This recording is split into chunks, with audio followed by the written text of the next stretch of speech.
little bit terrifying up here, but you're used to it. Well, best way to fly is without a door. Australian Andrew Rogers is one high-flying artist. In the past 10 years, Rogers has created 32 sculptures in 12 countries. But these are no garden variety sculptures. Rogers' work is best viewed from the sky. I think if people have the opportunity to look at a work of art from above, they have perspective. And part of that perspective is taking the long view.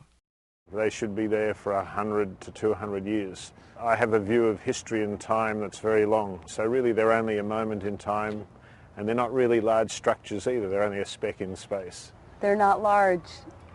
No, they're not large.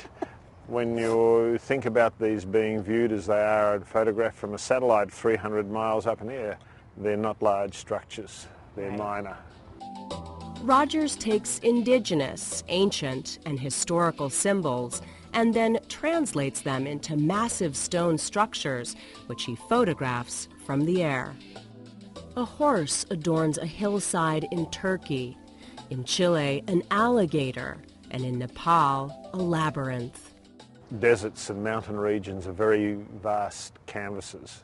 So the structure needs to have some sort of presence within the area so people can see it and observe it. Okay, I'm told I talk about rocks in the morning and in the evening. let me tell you, these stones are bloody heavy. Those rocks are the basis of what Rogers calls his geoglyphs. We can use 4,500 tons of stone, and it's all moved by hand, so they're big structures. So you have to explain to the people, what it's about. Rogers works with thousands of paid stonemasons and laborers. So far, more than 5,000 people have had a hand in constructing the projects. How often are you visiting the site? No, I'm there all day. The whole time? 10 hours a day, 7 days a week if it's necessary. That's part of the process.